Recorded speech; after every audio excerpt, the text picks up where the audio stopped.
Je suis dans ce que les locaux appellent le passage des morts. En effet, si l'aubergiste m'a déconseillé de passer par là, c'est que tous ceux qui l'ont fait ne sont jamais revenus. Bon, après, c'est peut-être aussi que les mecs, une fois qu'ils sont passés de l'autre côté, ils ont d'autres choses à faire que de revenir prévenir l'aubergiste. Quoi qu'il en soit, ce passage reste quand même vachement plus pratique que de faire tout le tour de la montagne. Mais c'est vrai qu'il se dégage ici une sorte de présence mystérieuse, qui bizarrement n'a pas l'air totalement inconnue. Effectivement, nous nous sommes déjà rencontrés plusieurs fois, Edouard Michael. Ah ouais, t'es sûr? Parce que je me souviens pas de ta voix et j'ai une mémoire infaillible. Nous avons combattu ensemble à Roswell. Et plus tard, je t'ai transformé en loup-garou. Dernièrement, je t'ai emmené dans les hyperplans où tu en as profité pour faire ta FAQ avant d'être interrompu. T'es la lame? Effectivement, je suis l'entité que l'on nomme la lame. Et du coup, entre nous, t'as un vrai nom sinon? Certaines personnes m'ont déjà appelé Francis. Francis la lame. C'est pas terrible. Mais bon, quand on compare à ta voix, ça va. Quoi, ma voix? Qu'est-ce qu'elle a, ma voix? Une lame aussi puissante et mystérieuse, j'aurais imaginé une voix moins merdique. Quand plus de 9 milliards d'années comme moi tu auras attendu, moins en forme ta voix sera. Pourquoi t'as fait ça? Tu te faire supra chier. Je t'attendais pour te délivrer un urgent message. Je peux te dire que quand j'ai appris la nouvelle, il n'était pas dans mon intention de t'attendre ici aussi longtemps, mais de très vite aller te prévenir. Et c'est là que je suis arrivé à Roswell. Il y a malheureusement eu un petit problème technique. En effet, n'appartenant pas au même plan astral, je n'ai pas pu communiquer avec toi.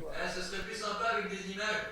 J'ai utilisé les quelques années où le Vatican me gardait caché pour effectuer des recherches, avant de me retrouver de nouveau entre tes mains. Malheureusement encore, l'interférence lunaire m'a seulement fait te transformer en loup-garou. En vrai, c'était cool ça. En t'emmenant finalement dans les hyperplans, la dimension entre les dimensions, je pensais pouvoir te parler. Mais encore une fois, c'était raté. Je me disais bien que quelque chose se tramait derrière toutes nos rencontres. Je suis donc remonté à un temps où le temps lui-même n'existait pas encore, pour laisser une partie de ma conscience, celle qui te parle en ce moment, attachée à une particule de la réalité où tu te trouves exactement. Là, j'ai profité du temps à t'attendre pour me synchroniser avec ce plan astral et être en mesure de te révéler cette importante nouvelle.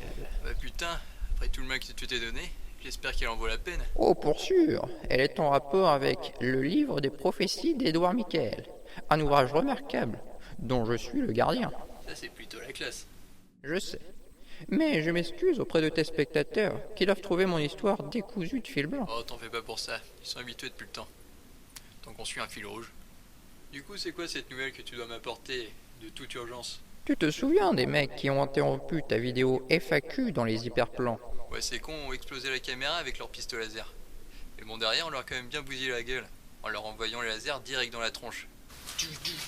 Ça m'a rappelé l'Académie Jedi. Ces gens faisaient partie de la FLIM, une organisation qui cherche à perturber ta ligne temporelle Et pour... qui le rapplique, j'ai appris une nouvelle technique de combat dernièrement. Mais qu'est-ce qu'il fait? Mais arrête, c'est super con!